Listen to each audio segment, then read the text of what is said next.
Baik, sebelumnya Assalamualaikum warahmatullahi wabarakatuh. Perkenalkan, nama saya Nurlin Ibrahim dengan nomor pokok mahasiswa 0735211116. Di sini saya akan menjelaskan tugas semester pendek expert system saya.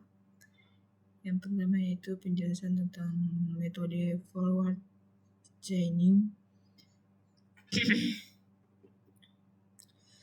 pada sistem pakar dengan contoh pada penyakit cacing pada kucing. Yang pertama yang perlu diketahui di sini yaitu apa itu forward chaining. Forward chaining adalah metode penalaran dalam sistem pakar yang dimulai dari data atau fakta-fakta awal atau gejala-gejala yang dialami. Kemudian lalu menggunakan aturan-aturan yang tersedia dari seorang pakar untuk mencapai suatu kesimpulan atau diagnosa. Metode ini juga disebut dengan data driven reasoning karena sistem bekerja maju dari gejala menuju diagnosa. Kemudian komponen sistem pakar penyakit cacing pada kucing berdasarkan file yang dikirim. Daftar gejala awalnya yaitu G1 atau kucing tampak lesu dan tidak aktif. Kemudian kode G2 yaitu gejalanya nafsu makan menurun. Kemudian G3 berat badan turun drastis. Kemudian G4 bulu kusam dan rontok. G5, G6, G7 dan G8 dan seterusnya itu ada masing-masing gejalanya dari tabel atau data yang dikirim.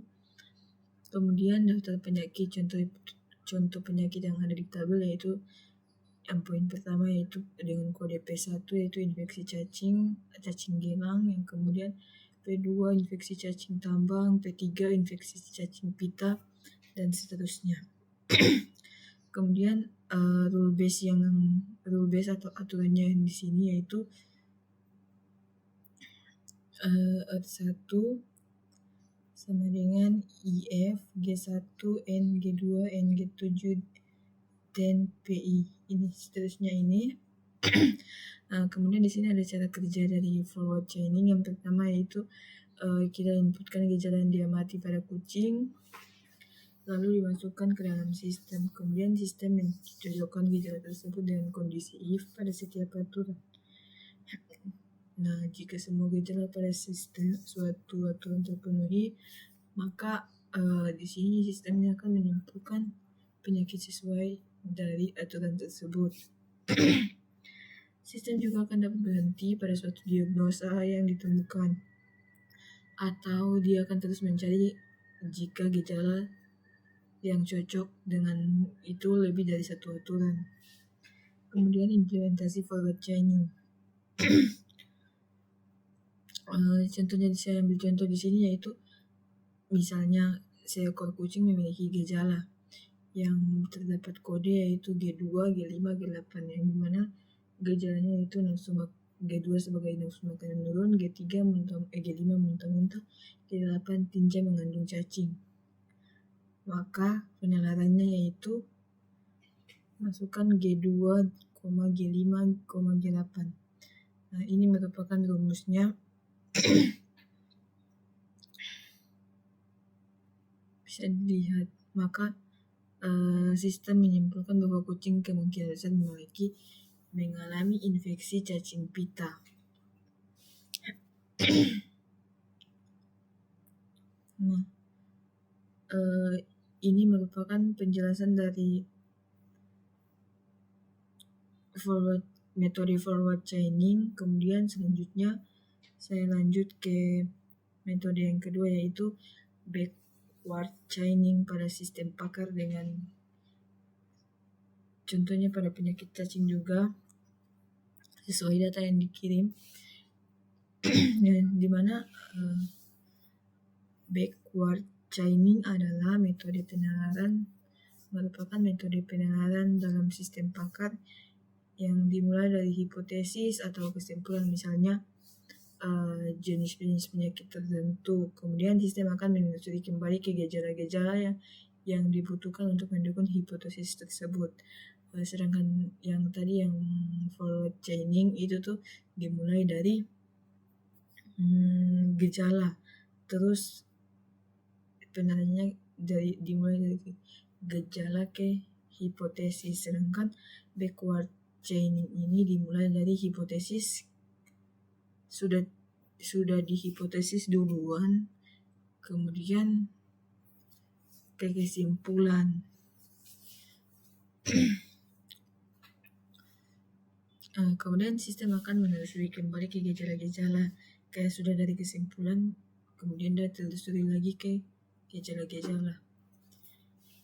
Nah, selanjut lagi, kemudian sistem yang menelusuri kembali ke gejala-gejala yang dibutuhkan untuk mendukung hipotesis tersebut.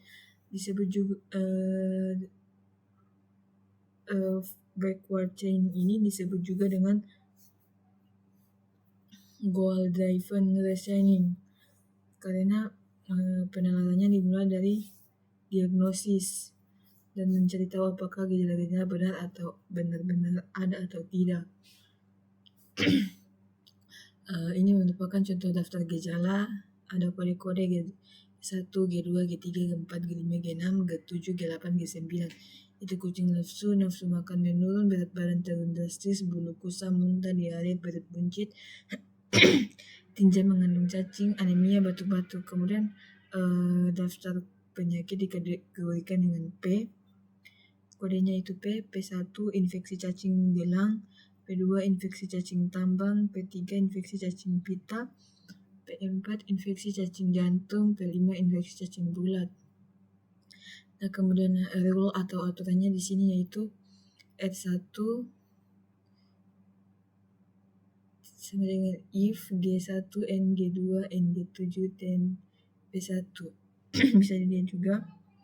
Kemudian ada langkah-langkah dari backward chaining. Yang pertama yaitu dari sistem akan menanyakan penyakit yang dicurigai atau kayak sudah penyakit yang dicurigai, misalnya kayak penyakit cacing. Kayak contohnya yang dicurigai itu penyakit cacing, maka sistem akan memeriksa satu persatu dari daftar penyakit tersebut. Kemudian kedua, untuk penyakit tersebut, sistem juga akan melacak, kayak dia akan mencari atau melacak aturan dan kemudian menyimpulkan penyakit itu. Yang ketiga, kemudian sistem juga akan mengajukan pertanyaan kepada pengguna. Dia bertanya kepada user, contohnya kayak penyakit cacing nih. Dia akan bertanya apakah ini kan pada cacing, kucing. Saya contohkan saja pada manusia. Contohnya penyakit cacing pada manusia nih. Kemudian ke sistem mengajukan pertanyaan kepada pengguna. Kayak contohnya kepada user, apakah gejala-gejala yang dibutuhkan oleh aturan itu terpenuhi. Kemudian jika semua gejala dalam aturan terpenuhi, akan ada hipotesis akan terkonfirmasi atau disimpulkan. Jika tidak, sistem akan mencoba aturan lain jika ada, atau mencoba hipotesis penyakit lainnya. Contoh. Kemudian di sini poin selanjutnya contoh implementasi backward chaining. sistem ingin memeriksa apakah kucing terkena infeksi cacing pita atau P3, langkah penanganannya atau langkah-langkahnya yaitu langkah data itu sistem mengambil tujuan atau goals. Apakah kucing menderita P3 cacing pita? Ada beberapa aturan yang menyimpulkan P3. Ini adalah aturannya. Kemudian langkah kedua, sistem memeriksa aturan L8 terlebih dahulu. Sistem bertanya kepada pengguna, apakah kucing mengalami nafsu makan menurun? Kemudian apakah kucing muntah-muntah sebagai G5? Apakah tinja kucing mengandung cacing sebagai G8? Nah, langkahnya yaitu G8 sama dengan ya, misalnya G2, G5, pengguna menjawab ya. Maka hipotesis P3 terkonfirmasi dan sistem menyimpulkan kucing tersebut menderita infeksi cacing pita atau disebut dengan taeniasis. Di sini ada beberapa kekurangan dan kelebihan dari backward chaining. Yang pertama, lebih efisien jika jumlah hipotesis sedikit. Kelebihannya yaitu ada dua. Di sini ada lebih efisien jika jumlah hipotesis sedikit, fokus langsung pada solusi yang dicurigai. Kekurangan, tidak cocok jika pengguna tidak tahu penyakit apa yang dicurigai, kemudian tidak bisa memberikan semua kemungkinan diagnosis kecuali memeriksa seluruh aturan. Nah, selanjutnya yang metode ketiga dalam PPT yaitu metode certainty factor atau disingkat dengan CF, yang berarti metode certainty factor atau CF merupakan metode untuk menangani ketidakpastian dalam sistem pakar. Metode ini digunakan untuk mewakili tingkat kepercayaan atau keyakinan seorang pakar terhadap sebuah diagnosis berdasarkan gejala yang ada. Nilai CF biasanya berada rentang dari 0 sampai 1, di mana 1 berarti sangat yakin, 0 berarti tidak yakin. Misalnya 1,2, 1,3, 1,4, 1,5, 1,6 dan seterusnya. Maka itu berarti itu sangat yakin atau 100%. Sedangkan jika 0,1, 0,2, 0,3, 0,4 itu berarti tidak yakin atau kurang yakin. Kemudian pada setiap aturan akan memiliki nilai CF atau rule dari pakar, dan kemudian akan diinput atau dimasukkan dari pengguna juga memiliki bobot CF, evidence, keyakinan. Kayak rule juga kayak dari pakar ini memiliki aturan, kemudian pengguna juga bisa memiliki bobot atau aturan tertentu atau yang dimaksud adalah keyakinan pengguna terhadap gejala. Kayak dua-dua itu memiliki rule-nya masing-masing. Kemudian hasil akhirnya adalah kombinasi dari keduanya untuk menentukan CF hasil diagnosis kayak dari pengguna dan dari pakar itu disatukan. Kemudian hasil akhirnya adalah kombinasi dari kedua untuk menentukan CF atau hasil diagnosis dari metode ini. Kemudian daftar gejala sama seperti sebelumnya, misalnya G1 sama dengan kucing lesu, G2 nafsu makan menurun, G8 tinja mengandung cacing. Daftar penyakitnya itu 1 cacing gelang, P2 cacing tambang. Nah, kemudian basis aturan dengan CF, misalnya untuk penyakit P3 cacing pita, ini aturannya yaitu ini. Artinya pakar percaya 80% bahwa kombinasi G2, G5, dan G8 menunjukkan P3 atau cacing pita. Kemudian di sini ada rumusnya. Jika terdapat satu aturan, ini rumusnya. Jika terdapat dari satu gejala dan semua digunakan untuk mendukung suatu kesimpulan, maka digunakan penggabungan CF dengan rumus sebagai berikut. Ini merupakan rumusnya. Implementasi atau cara kerjanya yaitu sistem akan mendiagnosis apakah kucing terkena infeksi cacing pita P3 berdasarkan aturan yang ada ini.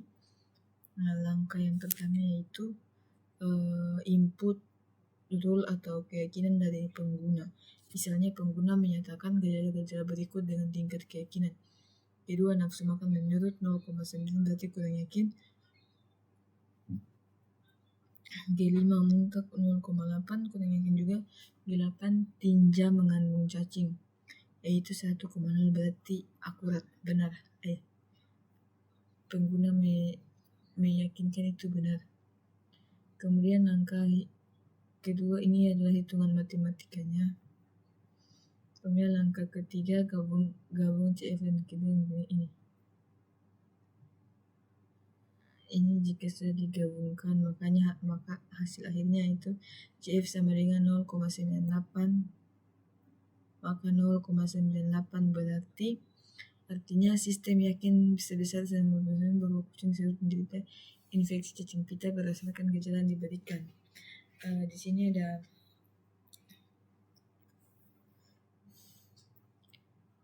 nilai CF bersifat subjektif karena berdasar ini ada kelebihan dan kekurangannya yang bisa dilihat.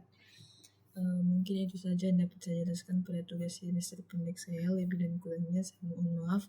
Wabillahi taufiq wal hidayah. Wassalamualaikum warahmatullahi wabarakatuh.